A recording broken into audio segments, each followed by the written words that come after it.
Ahora sí partimos. Tiene por nombre aclaramiento de dientes tratados endodónticamente. Eh, Ustedes se van a ir dando cuenta, ya que esto, no.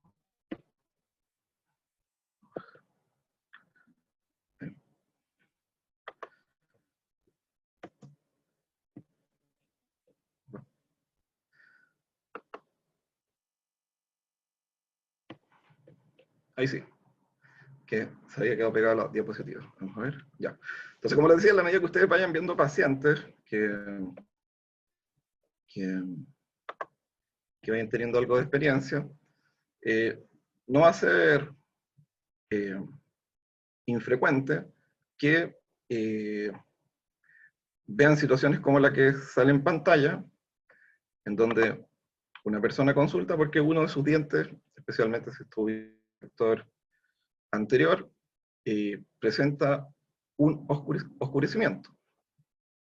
Bueno, en este caso, esta señora consultaba, puesto que, según ella, le habían hecho un tratamiento de conductos en ese diente que ustedes aprecian un poquito más oscuro, y que ella, posterior a este tratamiento, el diente cada día se le iba poniendo más negrito, ¿cierto? Bueno,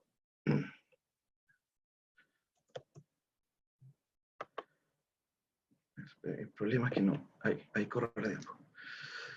Y bueno, examinándola, pese a que ella, si ustedes pueden apreciar, tiene varios otros problemas dentro de su boca, eh, como, claro, aquí problemas a las encías, ¿cierto? Algunas restauraciones con cambio de coloración. Para ella lo más importante dentro de todo esto era su diente más negro o más oscuro.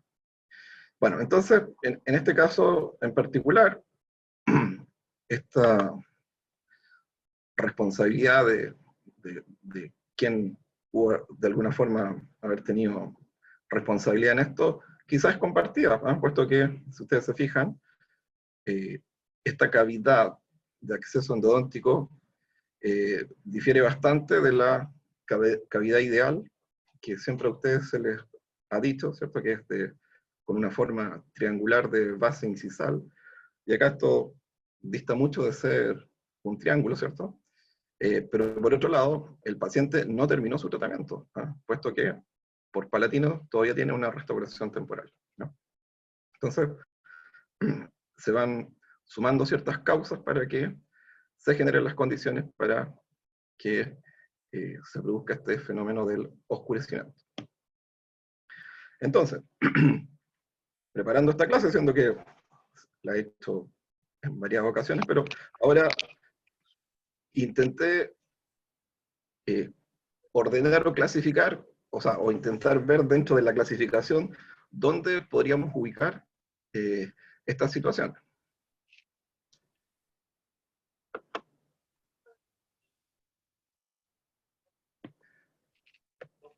Entonces, la idea es eh, clasificar las causas, ¿cierto?, de estas alteraciones de color en los dientes, ¿no? Porque no solo se oscurecen los dientes que han tenido un tratamiento endodóntico, sino que también hay diversas situaciones en que también tenemos alteraciones en el color, tanto en dientes vitales como desvitales. Si las quisiéramos clasificar, entonces en forma general tendríamos alteraciones de color de tipo extrínseca y alteraciones de color de causa intrínseca, ¿no? Estas alteraciones extrínsecas se producen en la superficie de los dientes, causadas por la aposición y adherencia de materiales cromógenos o precromógenos sobre el esmalte dental. Pero entonces estas alteraciones de los dientes tratados endodónticamente no serían extrínsecas y caerían entonces dentro de este grupo de las alteraciones intrínsecas, que vamos a revisar también de manera general a modo de introducción. Estas alteraciones intrínsecas se deben a cambios en la estructura dental interna o a la posición de sustancias cromógenas dentro del esmalte o de la dentina. Son más difíciles de tratar que los dientes con manchas externas y pueden tener como causa factores locales o sistémicos y se pueden dividir en congénitas y adquiridas. las alteraciones intrínsecas congénitas son propias del paciente y ocurren durante la gestación o durante la formación del diente, tales como alteraciones hipoplásicas e hipocalcificadas del esmalte, dentinogénesis imperfecta, amelogénesis imperfecta y fluorosis. Las alteraciones intrínsecas adquiridas pueden clasificarse en preeruptivas y poseruptivas. Aquí nos vamos acercando al tema que vamos a tratar, ¿no? Estas alteraciones intrínsecas preeruptivas pueden ser causadas por eritroblastosis fetal, hepatitis neonatal, defecto congénito del ducto biliar, fiebre reumática, porfiria, fluorosis y manchas por tetraciclina. Y aquí vamos llegando digamos, dentro de la clasificación, al tema que vamos a revisar hoy, que serían entonces las alteraciones intrínsecas post-eruptivas. Bueno, de estas se mencionan las generalmente causadas por tetraciclinas, traumatismos, iatrogenias, alteraciones fisiológicas y caries. Y dentro de estas, que están en amarillo, lo más común respecto a este tema, ¿cierto?, de aclaramiento de dientes desvitalizados, vamos a encontrar los traumatismos y las causas, las alteraciones iatrogénicas. Esta clasificación yo la saqué del libro Leonardo del 2005, y entonces las alteraciones de color producto de la terapia endodóntica, ellos las clasifican como iatrogénicas.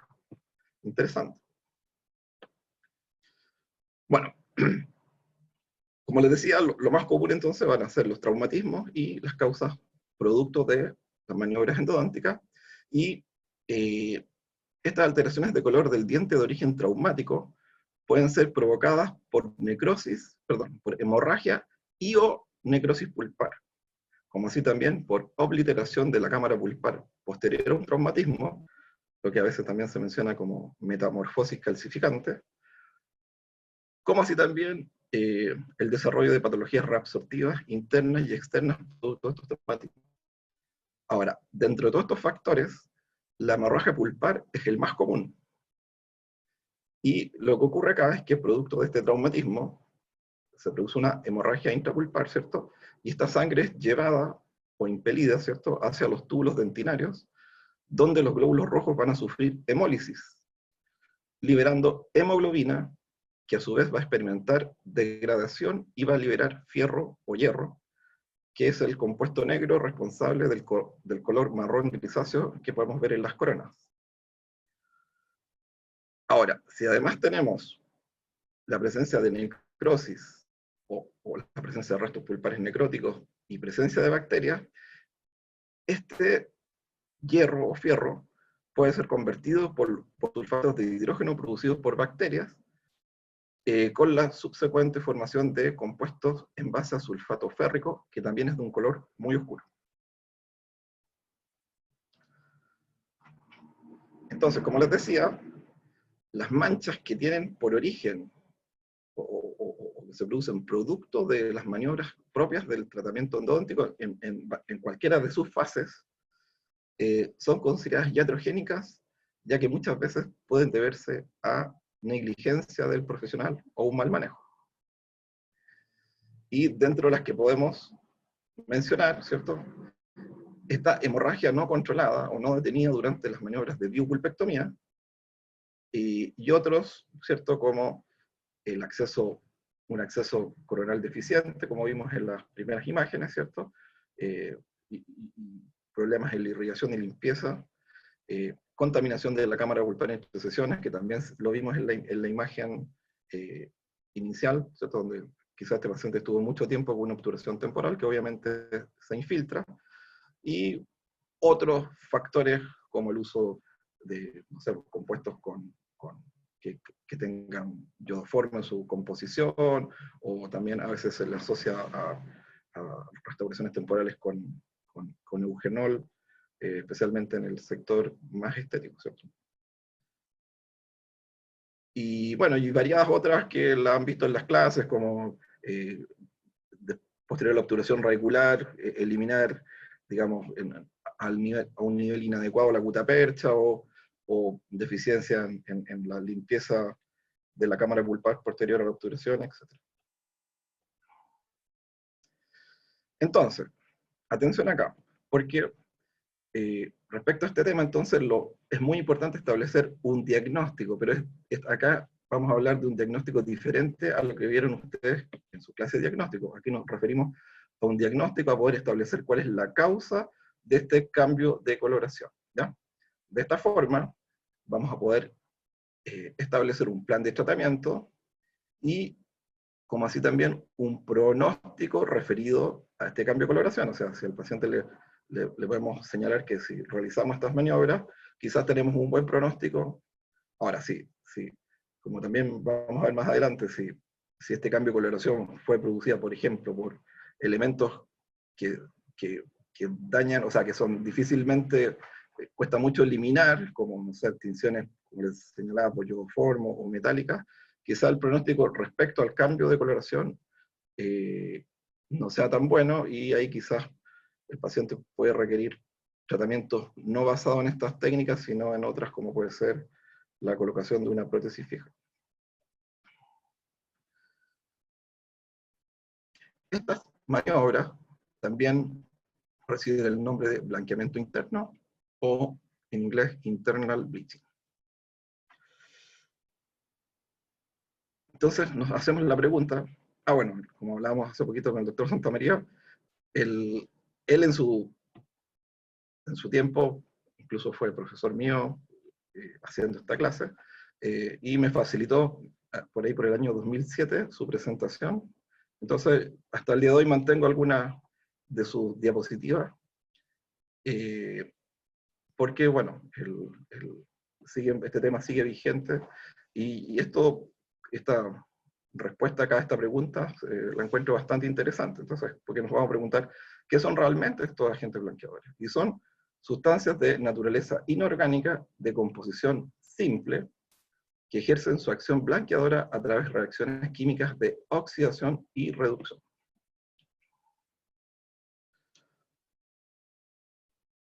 Entonces ya nos vamos introduciendo al tema. Generalmente el producto blanqueador es el peróxido de hidrógeno, o productos que dan origen al peróxido de hidrógeno. O sea, el principio activo es el peróxido de hidrógeno.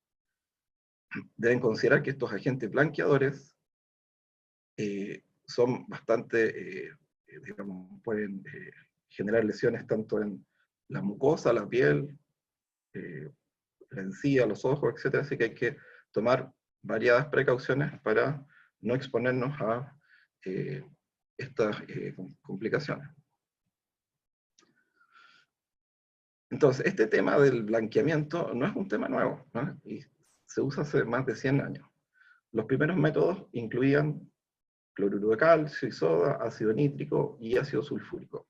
Y este peróxido de hidrógeno, que les mencionaba que ha sido el principio activo en la mayoría de los productos blanqueadores, ya está descrito por Harlan, por ahí por el año 1882, y aparte de en ese tiempo lo sugerían como una solución desinfectante y irrigante dental, también fue sugerido como un producto blanqueador. Entonces, y desde entonces, ¿cierto? Este peróxido de hidrógeno ha sido, ¿cierto?, el principio activo en la mayoría de los productos blanqueadores, y se han desarrollado muchas técnicas asociando a este peróxido de hidrógeno a otras sustancias o métodos con la finalidad de potenciar sus efectos blanqueadores.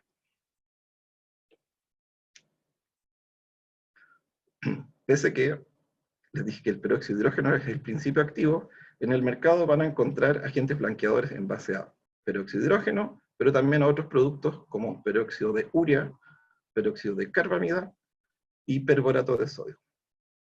Como vamos a ver, estos otros productos, al reaccionar, van a liberar de alguna u otra manera peróxido de hidrógeno, que es como les decía, el principio activo final, que es el que realmente ejerce la acción blanqueadora. A modo de ejemplo, entonces, el perborato de sodio, que es un producto que generalmente viene en una presentación de polvo, tiene la gracia de que si está en un ambiente que tenga cierto grado de humedad o temperatura, va a liberar peróxido de hidrógeno de una forma muy lenta. Otro producto, que es el peróxido de carbamida, también va a liberar peróxido de hidrógeno y urea, y si esta liberación de peróxido va a ser en forma más acelerada o lenta, va a depender del base en que este peróxido de carbamida se fabrica, que puede ser una base glicerina anhidra o carbopol. En esta última, el carbopol, claro, favorece un poco la manipulación y que hay una liberación más lenta del peróxido de hidrógeno. Si bien es cierto, este peróxido de carbamida actualmente es bastante utilizado, ha dado mejores resultados en las terapias de blanqueamiento de dientes vitales. No tanto así en las terapias de blanqueamiento o aclaramiento de dientes desvitalizados.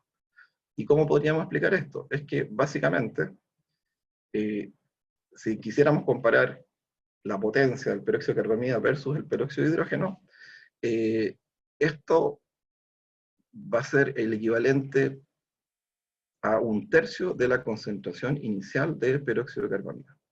Entonces, ustedes tienen un peróxido de carbamida al 10%, solo van a después lograr obtener un peróxido de hidrógeno al 3,6%. En estas terapias de blanqueamiento desvitalizado, si usamos peróxido de hidrógeno, generalmente lo ocupamos en concentraciones del 30% hacia arriba.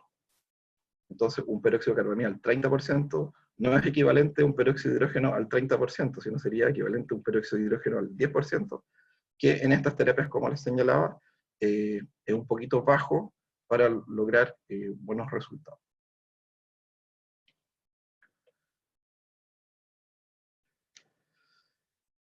Bueno, entonces, ¿cómo actúan estos productos? Bueno, en general, el mecanismo de acción preciso de cómo actúan estos productos blanqueadores hasta el día de hoy no está totalmente aclarado. Si bien es cierto, lo podemos intentar explicar, al menos asociando 2 o 3 factores, ¿no? Pero 100% no está totalmente aclarado, ¿no? Y este proceso químico de estos productos blanqueadores puede proceder de diferentes formas y producir diferentes iones, ¿no? Esto explica entonces la complejidad del proceso de blanqueamiento, que nos lleva a reconocer que probablemente no todos los productos blanqueadores van a actuar de la misma manera. Lo que sí podemos decir es que todos estos productos blanqueadores dentales van a experimentar ionización y descomposición con la producción de radicales libres. Que estos, y quizás una de las formas que vamos a explicar este fenómeno es a través de estos radicales libres. Si bien acá el cuadrito, sacado de este libro, como les decía, de Leonardo, miren, en el punto 1, bueno, la forma que este proceso se desarrolle va a depender también de condiciones locales en donde el agente blanqueador va a ejercer su acción, como puede ser la temperatura, el grado de acidez, la presencia o no de luz, como así también la presencia de algunos co-catalizadores. Entonces, dependiendo entonces de factores locales, este agente blanqueador puede, en este caso, como sale acá en el número 1, puede descomponerse en peróxido de hidrógeno y urea. Ahora, aquí se generó peróxido de hidrógeno, ¿cierto? Este peróxido de hidrógeno puede descomponerse generando estos iones hidroxilo, pero también este peróxido de hidrógeno podría descomponerse generando iones peridróxido, perdón, ¿ya? Entonces va a depender de las condiciones locales, como así también este peróxido de hidrógeno se puede descomponer generando agua y oxígeno. Estos radicales libres, especialmente estos iones hidroxilo y este oxígeno que se libera producto de la reacción, van a ser quizás las dos maneras que podemos intentar explicar mejor este proceso. Aunque estos iones perhidróxido también podrían estar asociados a estos fenómenos de blanqueamiento. Vamos viendo entonces. tenemos acá el peróxido de hidrógeno, que como ya decíamos, tiene la capacidad de oxidación y reducción. Ahora, en general, estos procesos de blanqueamiento se dice que funcionan, ¿cierto?, por oxidación, entendiendo que esta oxidación es la pérdida de electrones de un material, ¿no? En estos tratamientos, entonces, el que se oxida es la estructura dental, ya sea el esmalte o la dentina, y el que se reduce sería este peróxido de hidrógeno al captar electrones digamos, de la estructura dentaria. Se cree entonces que este oxígeno, al actuar sobre las proteínas por medio de su desnaturalización y degradación, forme gradualmente compuestos con menor peso molecular y, por lo tanto, solubles en agua, y por lo tanto son susceptibles de ser removidos por el oxígeno burbujeante que actúa en la remoción física de la mancha.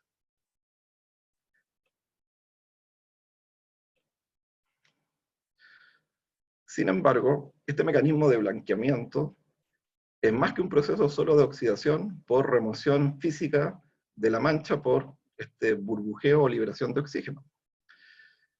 Y este peróxido de hidrógeno entonces también se va a descomponer, especialmente en soluciones acuosas, para producir radicales hidroxilo, que son altamente reactivos, como ya habíamos dicho, y la base de la propiedad blanqueadora va a radicar cuando estos productos reaccionan con moléculas altamente conjugadas, donde estos radicales quiebran la conjugación del electrón y alteran la absorción de energía de la molécula. De esta manera, moléculas grandes que se ven oscuras, ¿cierto?, y con cadenas largas, reaccionan fácilmente con los radicales libres, y en ellas se produce una alteración que las deja más pequeñas y con cadenas más cortas, lo que lleva a una alteración de su estructura óptica.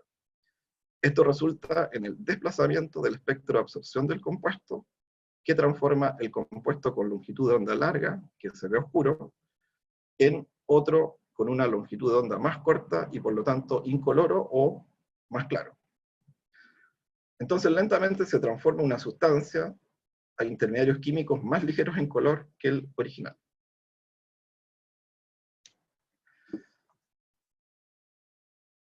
Bueno, este cuadro resume un poco lo que estábamos diciendo, en donde en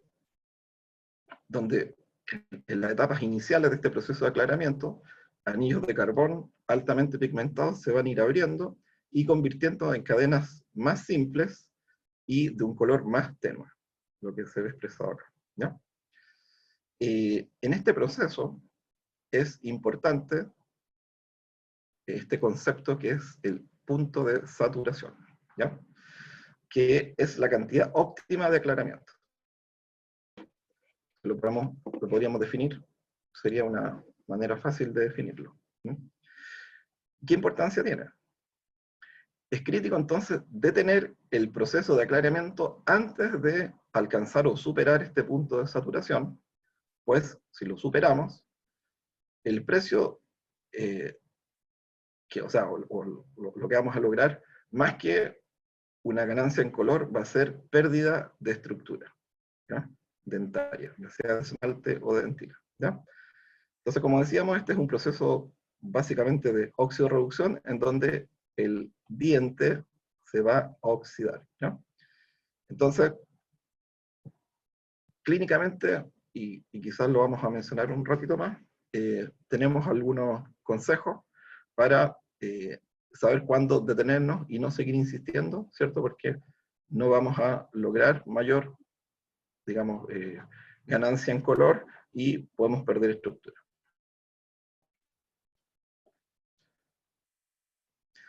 Entonces ya hablamos del oxígeno, ¿cierto?, que podría explicar un fenómeno. También hablamos de los radicales libres, ¿cierto?, especialmente los radicales hidroxilo. Pero además, el blanqueamiento es posible debido a que la estructura dentaria, tanto el esmalte como la dentina, es muy permeable a estos agentes blanqueadores, y eso se explica porque ellos poseen un muy bajo peso molecular, ¿no? De esta manera, este peróxido de hidrógeno o las soluciones que contienen peróxido de hidrógeno pueden circular fácilmente traspasando tanto el esmalte como la dentina. Tanto es así que en algunos estudios in vitro se han detectado presencia de estos radicales libres hasta en la pulpa dental en los casos de maniobras de blanqueamiento de dientes vitales. Entonces, sería este un tercer factor que posibilita que este fenómeno se exprese. Seguimos. Bueno, todos estos casos que vamos a ver son casos que realicé yo, así que me refiero, no son sacados de libro ni nada de eso. Y bueno, aquí tenemos uno. ¿Se fijan? Esta paciente consulta porque este canino, que ya había terminado su tratamiento de ortodoncia hace no mucho, se había puesto más oscuro que el del otro lado. ¿Ya? Interesante acá, acotaciones clínicas, porque después se me pueden olvidar. Cuando un cambio de coloración es producto de una hemorragia y o necrosis, porque como les explicaba, puede, inicialmente producto de un traumatismo puede producirse o se produce una hemorragia, no necesariamente todos esos casos van a terminar en una necrosis de la pulpa, ¿eh? Puesto que si este traumatismo no es de la intensidad suficiente para generar un daño en el paquete vasculonervioso o no sea posible que después haya una revascularización, el diente podría seguir estando vital, ¿no? Bueno, pero cuando hay hemorragia y necrosis, generalmente esto clínicamente ustedes van a apreciar que la corona de estos dientes adquieren un color café, con una mezcla de café con negro, ¿ya? En cambio, cuando hay un cambio de coloración por un estrechamiento de la cámara pulpar, como les decía, esta llamada metamorfosis calcificante, este cambio de coloración es café, pero es como café con amarillo, ¿eh? Porque es ¿cómo se llama? Esta cámara pulpar al irse estrechando, obviamente va poniendo dentina, ¿cómo se llama? Reparativa, y esa tiene un color más amarillento, ¿ya? O sea, si ustedes ven un caso aquí, ya empiezan a sospechar que probablemente, porque después tienen que comprobarlo, puede haber habido una necrosis. Otra visión, se fijan, que es un color café, pero como un café con negro, ¿ya? Entonces ahí tenemos sospechas de una posible necrosis. Obviamente, pedimos una radiografía. Se fijan, este es un caso antiguo porque es con radiografía convencional, ¿no? Incluso en ese tiempo hacíamos revelado manual. O sea que hoy en día ya utilizamos radiografía digital, pero interesante este caso. Miren, también ahí, en esta radiografía podríamos hablar toda la mañana si ustedes quieren, porque inicialmente esta pulpa intentó estrecharse. Si se fijan acá, hay hasta presencia de calcificaciones al interior del espacio pulpar, ¿ya? Y posteriormente se intentó defender, pero fue superada por la noxa y finalmente se necrosó, ¿no? Incluso, se fijan, la puntita de esta raíz o el ápice se ve ahí reabsorbido, ¿no? Bueno, generalmente los ortodoncistas esto le llaman remodelado apical, pero nosotros le llamamos que es una reabsorción regular externa. Ahora, como fue por eso les decía que podríamos hablar toda la mañana de tanto de reabsorción, presencia de calcificación, etc. Bueno, en este caso, como les decíamos, que probablemente fue producto de este movimiento de ortodoncia, al retirar el estímulo, generalmente estas reabsorciones se detienen. Bueno, se hicieron los pruebas de sensibilidad pulpar, dando negativas, por lo tanto se diagnostica, ¿cierto?, una necrosis pulpar, y el plan de tratamiento es entonces realizar el tratamiento endodóntico y posteriormente complementar con una terapia de aclaramiento dental, en este caso de diente tratado endodónticamente. Después vamos a reforzar esto también, pero se fijan acá, se realiza la obturación radicular, el nivel de la obturación radicular, ¿cierto? está bajo el límite amelocementario, el LAC, y acá se puso un taponcito, o tapón cervical, con un material, en este caso fue un cemento ionómero de vidrio, y vamos a hablar de esto, que para proteger, o para intentar que el agente blanqueador solamente actúe a nivel de la corona y no vaya a difundir hacia el periápice o hacia el periodonto, ¿no? Como así también para proteger este relleno endodóntico de la infiltración coronaria si es que, digamos, algún bacteria o toxinas bacterianas superaran, digamos, la obturación temporal que muchas veces debemos colocar entre sesiones. Cuando hagan estos tratamientos, siempre al inicio se les sugiere que deben tomar un control colorimétrico, ¿no? En este caso, bueno, y siempre si lo hacen, tienen que hacerlo con un mostrario de colores que no cambie de color en el tiempo. ¿A qué me refiero?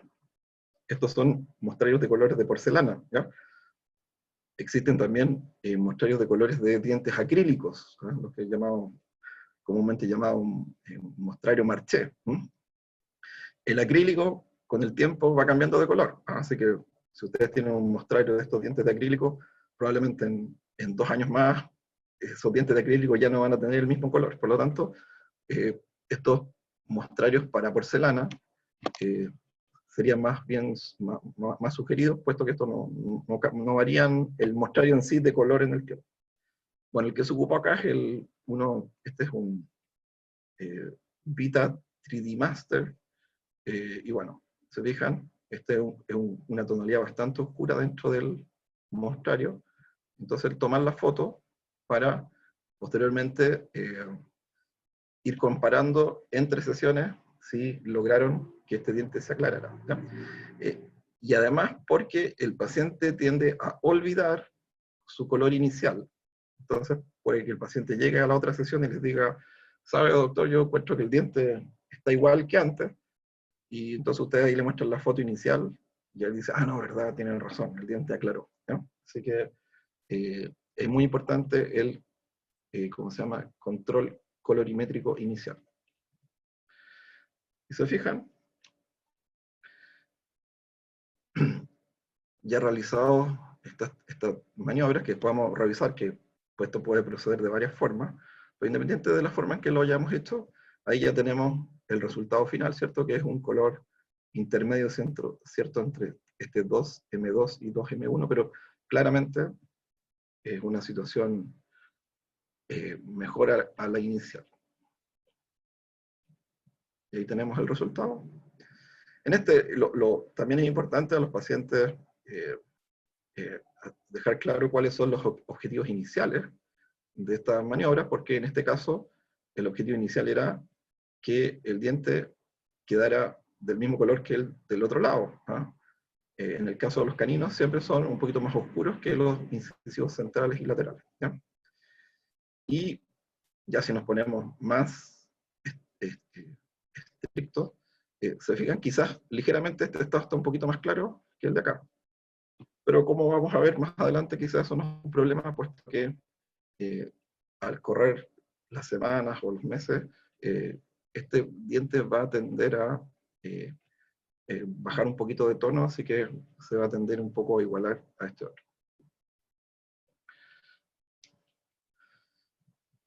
Es muy importante también en estos dientes realizar un control periódico,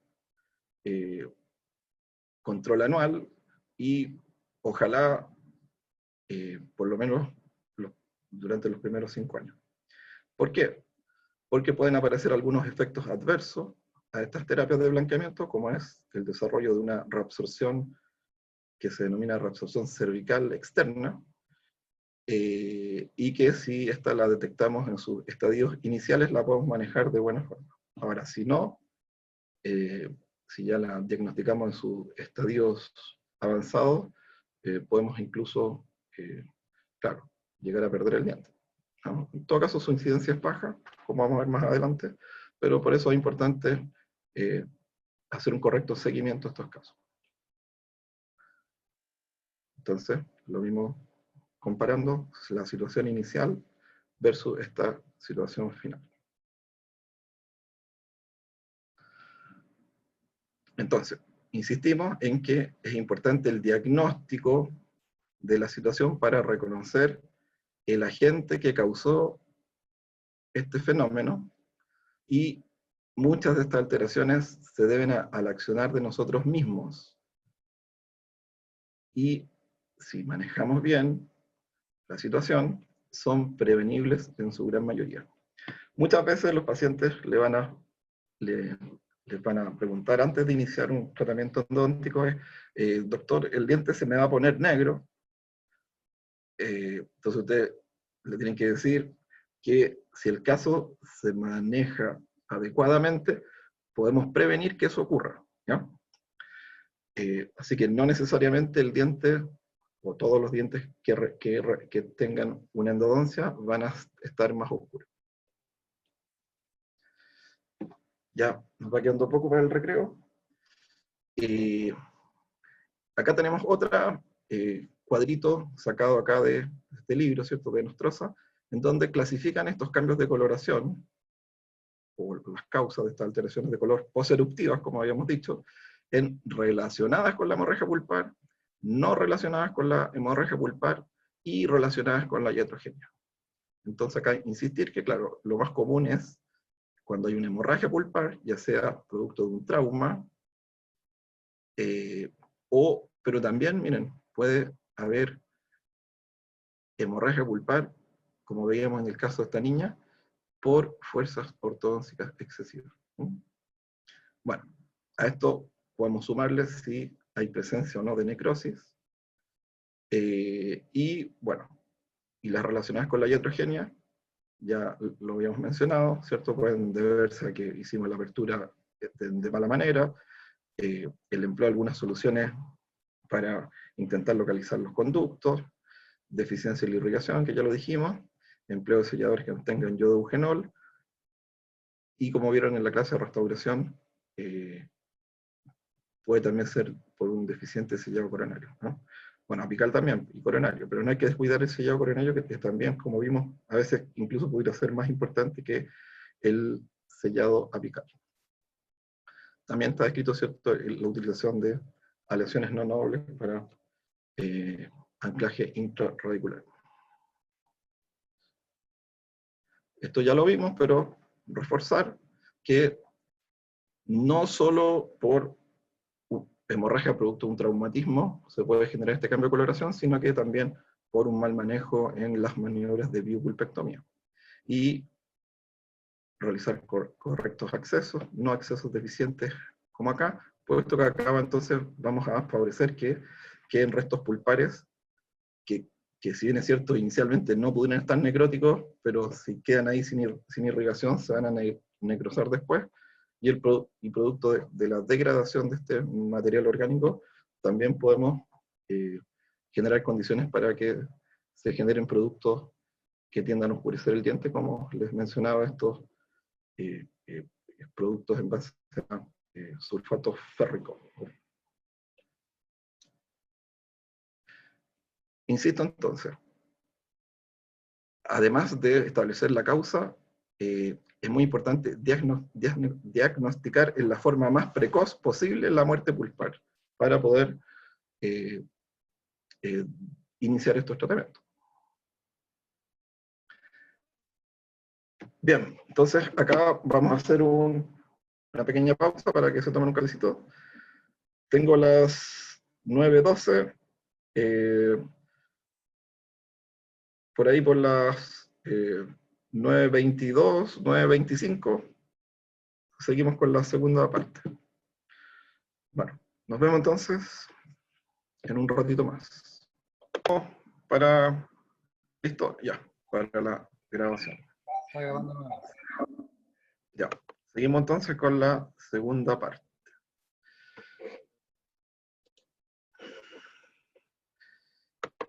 Aquí estamos.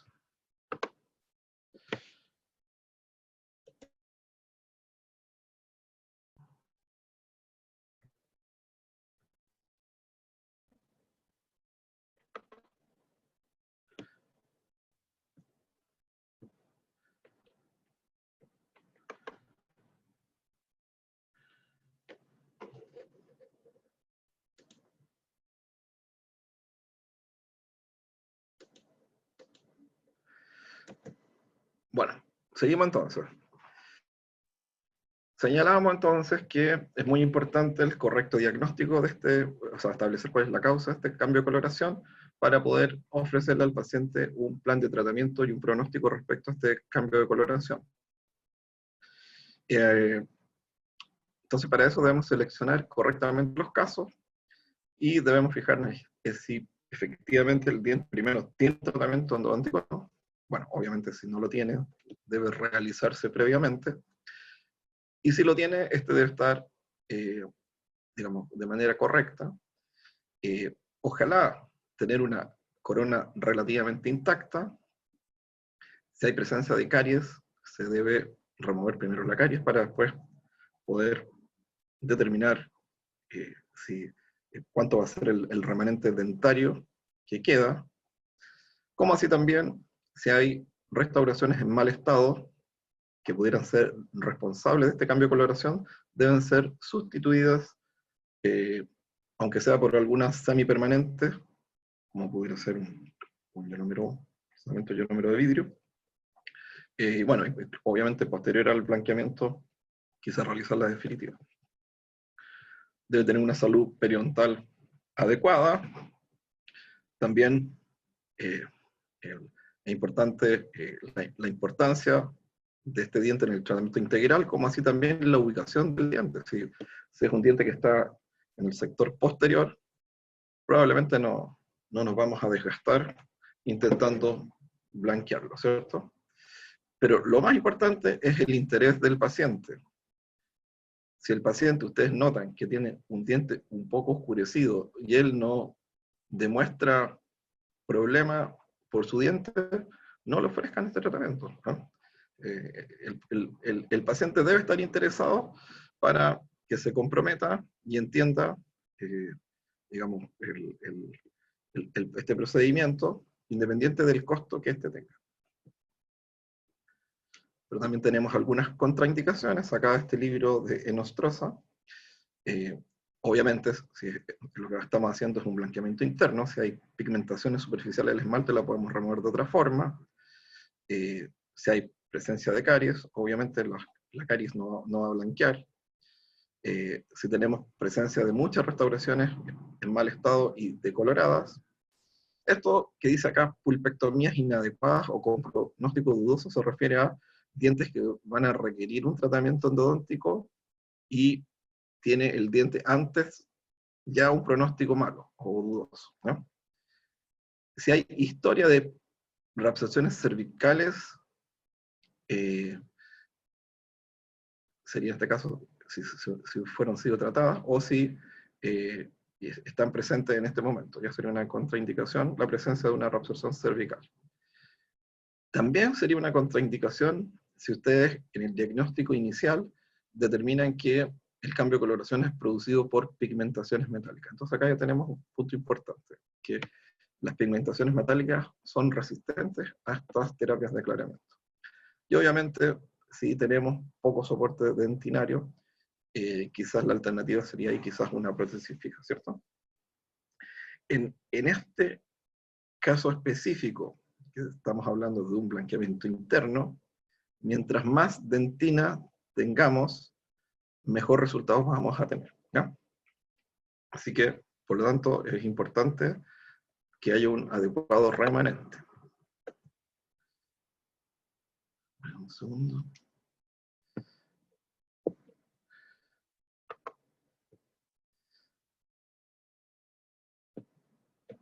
Ahí sí. Otras contraindicaciones pueden ser una obturación regular deficiente, remanente coronario insuficiente para ser restaurados con técnicas operatorias estéticas, presencia de signos o síntomas patológicos en el diente. Otras consideraciones que también podrían contraindicar estas terapias podría ser, ¿cierto?, alergia al peróxido de hidrógeno, que si bien es poco frecuente, está descrito, y situaciones en que la paciente esté embarazada o esté en etapa de lactancia. ¿Por qué motivo? Puesto que estos radicales libres que hablábamos, en algunos estudios in vitro, podrían eventualmente asociarse a ciertas, digamos, alteraciones mutagénicas o carcinogénicas. Por lo tanto, ante la duda, es preferible no realizarlo en estas situaciones. Miren, acá este caso, la paciente consulta porque este incisivo está con un cambio de coloración, ¿cierto? Más oscuro que el vecino, y tomamos esta radiografía, ¿cierto? Tiene una endodoncia y tiene una amplia restauración, ¿cierto? En base a material, aparentemente una resina compuesta, ¿no? Porque le digo aparentemente, se fijan que estas son fotos antiguas, incluso esta resina en la radiografía se ve radiolúcida, ¿no? Hoy en día la mayoría de estas se ven radiográficamente como un material radiopaco. Bueno, este es justamente un caso entonces que podríamos contraindicar un blanqueamiento, puesto que, ¿cierto? Hay poco remanente dentario y quizás esto mejor lo solucionamos con una corona, ¿cierto? O una prótesis fija, ¿no? Entonces aquí había poco remanente dentario, por lo tanto, no clasificado. Bueno, vamos ya a lo que es más técnica. Esto está sacado de este libro, de Millechita. Todos estos libros que les menciono están en la escuela. Tenemos técnicas entonces, una técnica inmediata, otra mediata y una combinación de técnicas mediata más inmediata. Inmediata se refiere a que realizamos el procedimiento en el sillón dental, ¿ya? Y mediata o ambulatoria es que ustedes colocan el producto en la clínica, pero después al paciente lo citan a una cita, no sé, en unos días o a la semana, y este proceso de blanqueamiento se va produciendo en forma ambulatoria, no en el mismo sillón, ¿no? Incluso estas técnicas ambulatoria o mediata, en inglés, ¿cómo se llama? Se la conoce como walking bleach o walking bleaching, ¿ya? Y inicialmente esta técnica ambulatoria o walking bleach consistía en una mezcla de perborato de sodio y agua, como sale acá. Esta es como la inicial. Posteriormente, algunos autores dentro de los que más se conocían en su tiempo, uno que se llama Natin y Poe, bueno, son dos, Natin y Poe, recomendaron el uso de peróxido de hidrógeno al 30% en reemplazo del agua para mejorar la efectividad de la mezcla. Entonces ahí tenemos la mezcla de perborato de sodio más peróxido de hidrógeno. Entonces esa sería la modificación hecha por Natin y Poe, ¿ya? Pero también están descritas estos otros como la mezcla de perborato de sodio con peróxido de carbamida en distintas concentraciones, o el uso solo de peróxido de hidrógeno, o solo de peróxido de carbamida, ¿ya? Como les mencioné al comienzo, en general el peróxido de carbamida por sí solo no se comporta tan bien en los blanqueamientos de estos dientes desvitalizados, o clareamiento interno, como sale acá. Así que ahí ustedes tienen que tomar la decisión si pueden ocupar este perborato de sodio con agua, o con hidrógeno, o solo el peróxido de hidrógeno, ¿no? Entonces esta es la técnica ambulatoria, ¿cierto? Ahora, en la técnica inmediata, generalmente vamos a preferir usar un peróxido de hidrógeno en una concentración alta, ¿cierto? Acá sale 35%, ¿ya? Y pudieran eventualmente activarlo, está descrito, ¿cierto?, por calor y por luz, pero hay productos que quizás no necesitan activación. Ahora, si los van a activar, podría ser quizás con luz, puede ser una luz LED o láser, pero esta activación con calor, especialmente si es realizado con instrumento caliente, que son las llamadas técnicas termocatalíticas, hoy en día están prácticamente en desuso. ¿Y por qué? Porque si bien es cierto que esta reabsorción cervical, como les mencionaba, tiene una incidencia baja, generalmente por ahí por el 5 o 6%, se vio que en dientes que habían sido sometidos a estas técnicas de blanqueamiento con aplicación de calor o técnicas termocatalíticas, esta incidencia aumentaba cercano al 18-20%, ¿no? Así que por ese motivo, hoy en día prácticamente están en desuso. En cuanto a la secuencia, es importante, voy a señalar solo lo más importante, porque hay mucho texto acá, que ustedes antes de partir deben realizar un sondaje periodontal, tanto por, como sale acá, por mesial, distal, vestibular y lingual, y de esta forma van a poder determinar la ubicación del cierto epitelio de unión, y de esa forma también van a poder, desde el punto de vista clínico, porque después con otras sondas van a poder medir al interior del diente la ubicación en altura de este taponcito cervical que vamos a colocar para, como les decía, evitar que este agente blanqueador difunda a través de los tubulillos dentinarios y llegue a irritar el periodonto, ¿ya? Entonces, en este caso es un diente que ya tenía endodoncia, ya tenía una obturación, entonces dice realizar la apertura hasta la cámara pulpar y lavar con hipoclorito de sodio. Bueno, desobturar, dice acá, lo necesario hacia apical del límite amelo-cementario, de acuerdo a la referencia obtenida con la sonda periodontal, ¿no? Acuérdense que por lo menos tienen que ser 2 o 3 milímetros más hacia apical para poder colocar un adecuado, ¿cómo se llama? Taponcito cervical o barrera cervical. Nuevamente lavamos con hipoclorito de sodio, y miren, dice, en caso de que ustedes sospechen que hay presencia de residuos de pasta endodóntica en base a eugenol, o en presencia de iodoformo, que también les dije que generalmente los dientes que se han utilizado productos con iodoformo también vamos a veces a obtener resultados un poco más pobres. Dice, utilizar lavajes alternativos de solución batótona detersiva. Nadie yo creo que sabe qué es eso, ¿cierto? Silol, sí, suena como más cercano, pero cuesta encontrarlo o comprarlo. O acetona. Entonces, aquí ya tenemos un dato, ¿cierto? Si sospechamos que hay residuos, que hay presencia de eugenol, podemos realizar un lavaje de la cavidad con acetona. Eso fácilmente lo podemos comprar en una farmacia, ¿cierto? Y nuevamente hipoclorito de sodio con agua destilada. Entonces, esto sería un buen secreto o un buen tips para anotarlo por ahí, ¿cierto? Posterior entonces a esta desobturación de 2 o 3 milímetros apical al LAC, sellamos para obtener este tapón cervical, dice acá, con ionómero de vitrio, cemento, fosfato de zinc, etc. Siguiendo la inserción epitelial externa, esto es importante y lo vamos a ver enseguida. Hoy en día preferimos generalmente materiales adhesivos, como puede ser el ionómero vitrio, o también una resina compuesta, pero si estuvieran, no sé, en una situación un poco más desmejorada, y podríamos incluso hasta utilizar cemento fosfato de zinc. Lo importante es una correcta ubicación de este tapón cervical y, como les decía, por lo menos 2 a 3 milímetros en cuanto a su espesor. Seguimos, entonces, desobturamos, limpiamos y sellamos, y en este libro dice grabar la dentina con ácido fosfórico al 37% durante 30 segundos, lavar y secar.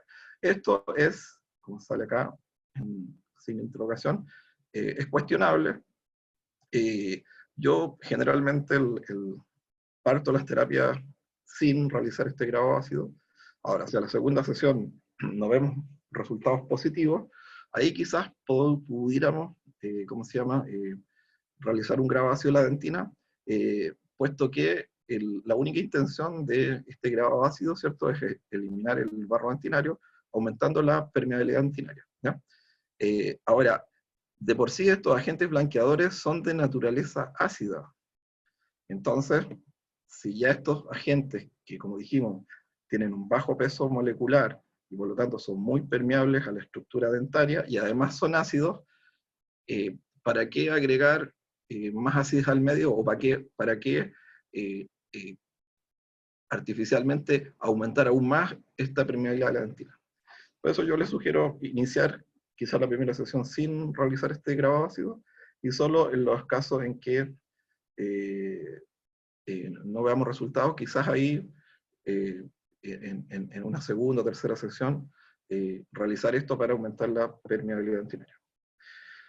Y sale acá, ¿cierto?, que posterior a eso realizamos un lavado. En este caso entonces sería una técnica en el sillón, ¿cierto?, y dice, y alcalinización con hidróxido de calcio durante por lo menos 7 días.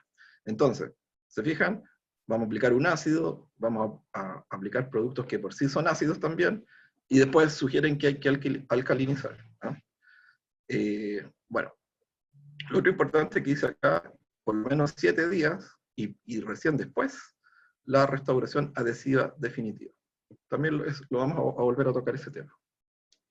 Entonces tienen que tener mucha atención. Miren, este esquema sacado del libro de Baratieri, en la imagen de acá de arriba pueden ver que, bueno, ahí está la gutapercha, en 2 dice hidróxido de calcio, después en 3 dice fosfato de zinc, y después en 4 sale el agente blanqueador, ¿cierto?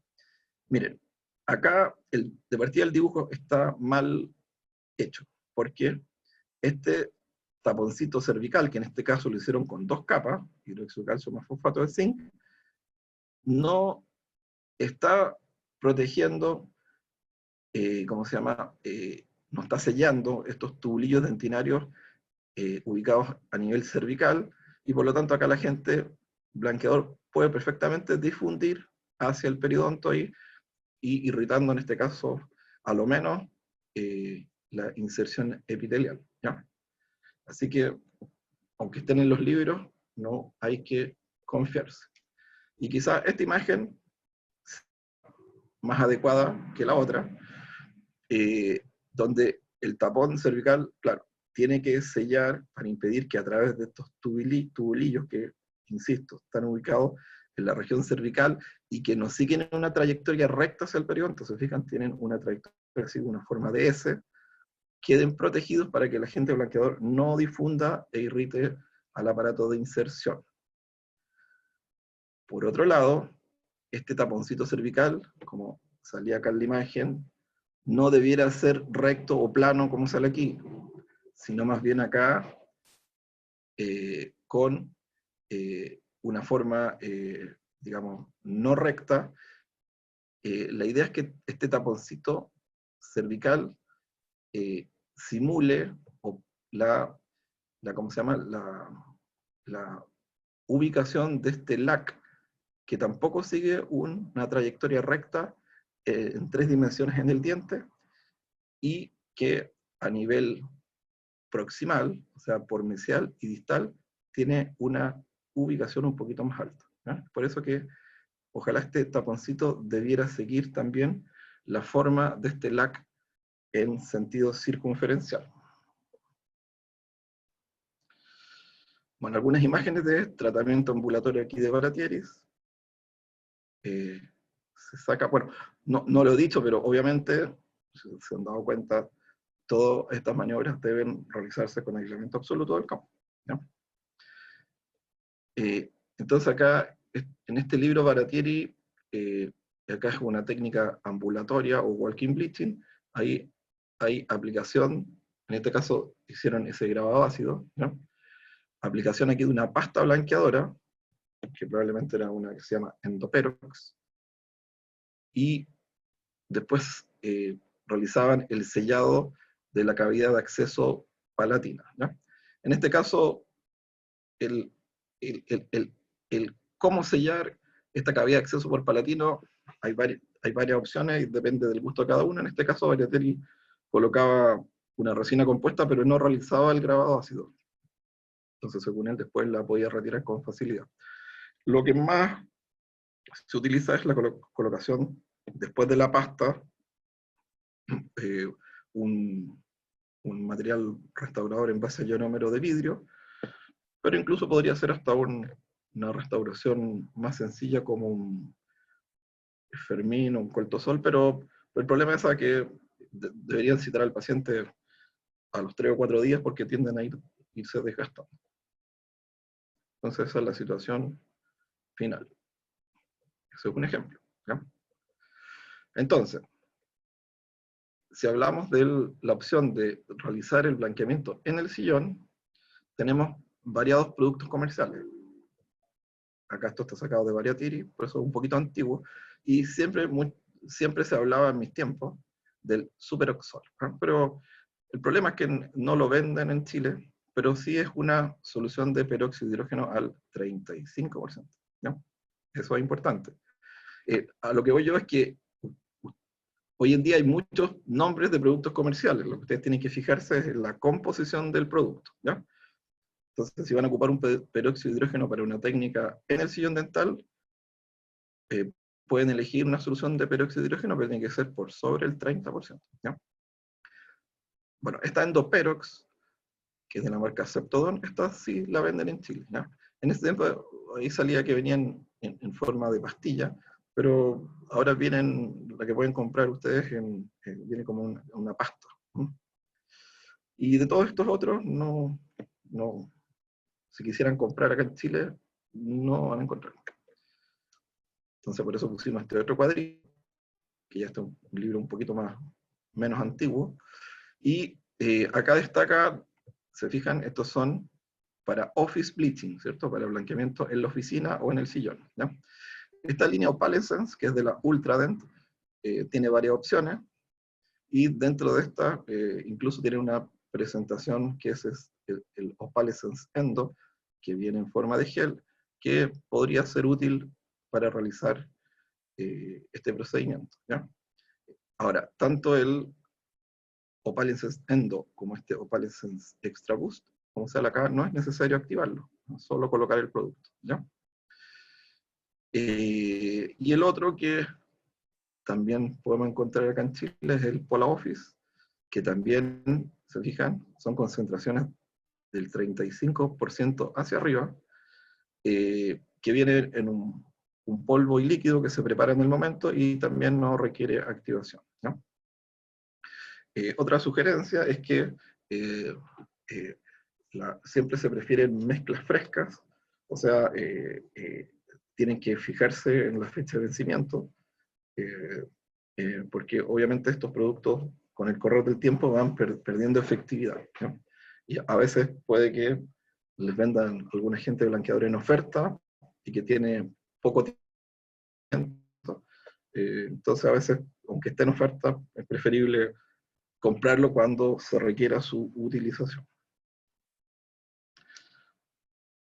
Entonces el pronóstico de un tratamiento blanqueador va a depender del tipo, causa y data del cambio de coloración. ¿Ya? Importante esto, la data. ¿Ya?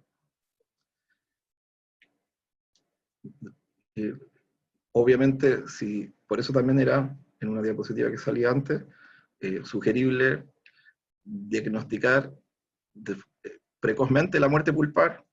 Entonces, obviamente, si la diagnosticamos de forma precoz, la data de cambio de coloración va a ser más corta y por lo tanto el pronóstico va a ser más favorable.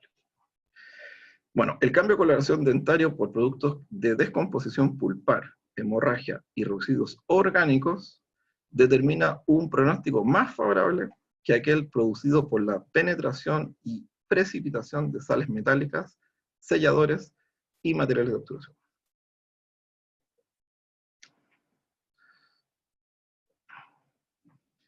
Ya lo hablábamos, que se asocia a veces a estos procedimientos blanqueadores la aparición de esta reabsorción radicular, que si bien, cierto, tiene una patogenia poco clara, hay algunas hipótesis que podrían explicar su causa. Miren, acá dice, para que la reabsorción se produzca es necesario que se combinen algunos factores, que se combinen. Deficiencia en la unión cemento-esmalte en el área cervical y exposición de la dentina. Muchos de nosotros tenemos deficiencia en esa zona, ya sea porque el diente al erupcionar ya venía con un defecto en la unión cemento-esmalte en el área cervical, como puede ser también producto del bruxismo, un cepillado un poco agresivo. En el fondo eso no lo podemos manejar mucho, ¿cierto? Injuria al ligamento periodontal. Sí, eso podríamos manejarlo. ¿Cómo? Realizando, como les decía, un correcto sellado a nivel cervical, ¿cierto? Para impedir que estos productos irriten el periodonto, ¿cierto? Respuesta inflamatoria, no lo podemos manejar. Factores que mantengan la respuesta inflamatoria, tampoco lo podemos manejar desde el punto de vista clínico. Y factores que provoquen y mantengan una respuesta inmunológica. Tampoco desde el punto de vista clínico lo podemos manejar. Entonces, ¿cómo podemos prevenir esto, ¿cierto? Con un correcto, digamos, protección del periodonto a través de esta área física que es el tapón cervical, como así también realizando las técnicas de manera correcta, y también podríamos, de forma secundaria, entonces también asociar a esto de que quizás vamos a no utilizar técnicas con aplicación excesiva de calor, porque también podríamos, ¿cómo se llama?, dañar o irritar este ligamento periodontal.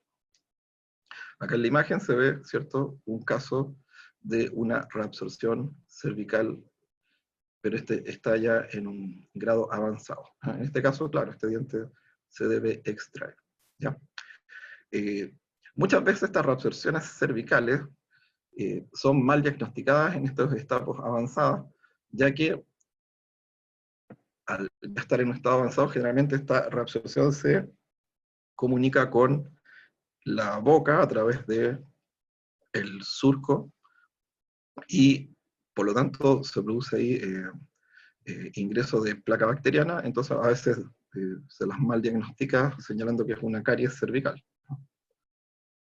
Entonces, insistencia a la prevención mediante, ¿cierto?, este taponcito a nivel cervical, y impidiendo que el agente blanqueador a través de estos tubulillos llegue a irritar al periodonto.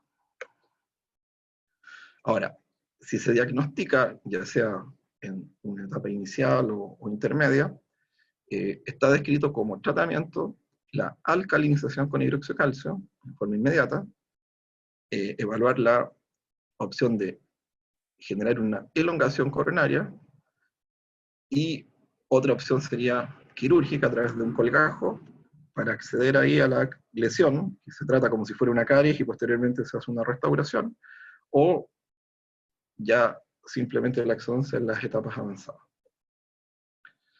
Respecto a la adhesión post-tratamiento, se señala que la adhesión de las resinas compuestas, tanto al esmalte como a la dentina, está temporalmente reducida inmediatamente terminadas las terapias de blanqueamiento, y esto podría deberse principalmente a dos causales. Una sería que quedan remanentes de este peróxido y oxígeno al interior de los tubulillos dentinarios, lo que podría inhibir la polimerización de estas resinas compuestas, como así también es que se señala que producto de esta aplicación de estos productos habría un cambio temporal, ¿cierto?, en la estructura del esmalte y la dentina, pero especialmente en el esmalte, donde posterior al grabado ácido, estos tags que intentamos formar con este grabado ácido, especialmente en el esmalte, serían menos regulares que en un esmalte no aclarado. Entonces, como les señalaba, esto ocurre temporalmente, inmediatamente terminado la terapia de aclaramiento, pero ya pasados 7 días o 10 días, ya no se minimiza esta negativa influencia de los agentes blanqueadores en la adhesión, ¿ya? Ahora, ¿cómo podemos manejar esto? Acá tenemos algunos tips también. Uno sería, obviamente, realizar un biselado del esmalte antes del grabado ácido, ¿cierto?, para aumentar un poquito la superficie. Realizar un pretratamiento del esmalte con agentes deshidratantes como el alcohol, que eso también lo tenemos a mano, ¿cierto? Preferir adhesivos que contengan en su formulación acetona, lavado con catalasa o hipoclorito de sodio, bueno, hipoclorito de sodio vamos a tener, ¿cierto?, y contacto con agua o saliva, ¿cierto?, por al menos 7 días, como ya lo mencioné. Ahora, respecto a la estabilidad del color, y tenemos que señalarle al paciente que puede que haya una una recidiva, y quizás este diente puede que requiera un retratamiento al año o entre 1 a 3 años, ¿no? Ahora, mi experiencia personal es que, si bien es cierto, hay una ligera baja en el color, la mayoría de las veces, o pudiera haber una ligera recidiva, ¿cierto? La mayoría de las veces el diente nunca vuelve a su color o su tonalidad oscura inicial, ¿ya? Entonces, muchas veces, incluso que puede haber una pequeña recidiva, muchas veces el paciente igual está satisfecho con el resultado, pero sí debemos advertir lo que es una situación que puede ocurrir, ¿ya? ¿Y cómo se explicaría esta recidiva? Básicamente se explicaría ya que pudiera haber cierto grado de infiltración marginal en la restauración adhesiva que se colocó, por eso es importante también que esta etapa de restauración definitiva adhesiva sea ojalá realizada de la mejor manera, y si hay infiltración a través de los márgenes de la restauración, se va a producir nuevamente una lenta reducción química de sales de hierro remanentes, que pudieran haber quedado remanentes en la dentina, con formación de nuevos compuestos pigmentados. Y bueno, y el otro factor que podría explicar esto, que ya lo dijimos, es que el diente nunca deja de ser diente y por lo tanto es muy permeable. Así que es importante entonces realizar adecuadamente la restauración para minimizar esta infiltración y así quizás tener menos residuos. Lo otro, que sale acá en el punto inferior, es que hay una relación entre resistencia al blanqueamiento y recidiva. ¿Qué quiere decir eso? Es que generalmente dientes que blanquean fácilmente recidivan menos o demoran más en recidivar que aquellos dientes que costó mucho que aclararan. Esos van a generalmente a recidivar en periodos más cortos. Bueno, algunos casos para ir finalizando, acá se fijan esta niña, bueno, este paciente, hay un cambio de coloración ahí en su incisivo central, tomamos una radiografía, tiene ahí una amplia restauración por palatino, bueno, y se fijan, pese a que no hay una gran lesión periapical, sí hay una lesión ahí de forma lateral, bueno, se diagnostica una necrosis, y plan de tratamiento entonces sería endodoncia convencional, seguido de un blanqueamiento interno. Bueno, acá se realiza la endodoncia, se fijan, ahí hay un conductito lateral, y terminada la endodoncia ponemos este taponcito cervical. Y se fijan que no es recto, sino que tiene esos como cachitos, y que intenta seguir cómo se ubica este límite amelo-cementario en forma circunferencial. Registro colorimérico y situación inicial con situación final, ¿ya? Se fijan acá, el diente aclarado quedó un poquito más claro que el del lado, pero como se mencionó, posteriormente va a haber una baja en el color, así que muchas veces esto se iguala. Otro caso,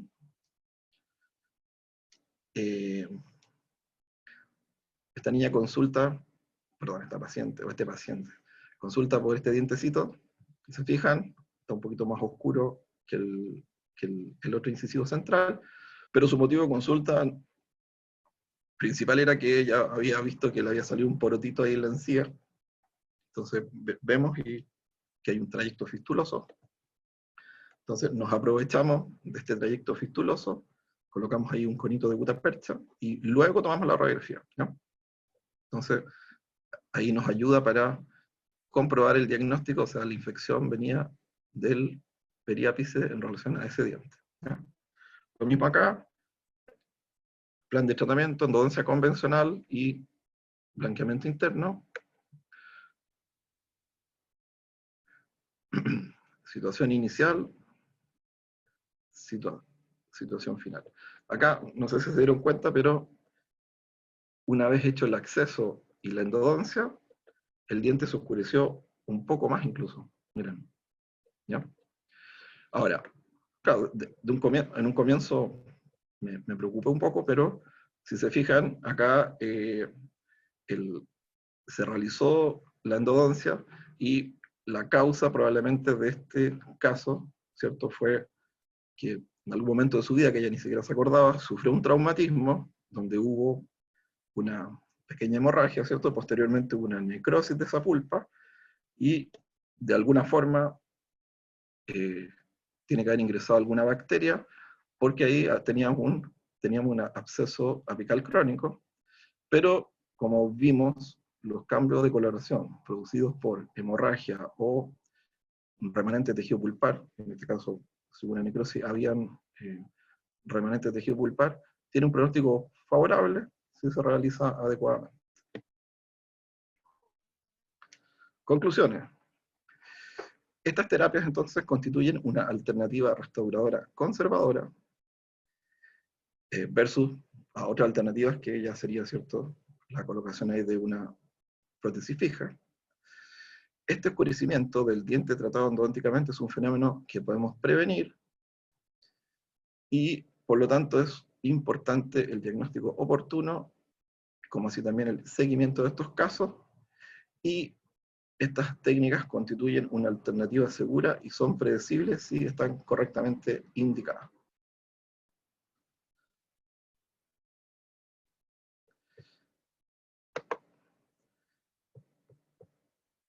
Bien,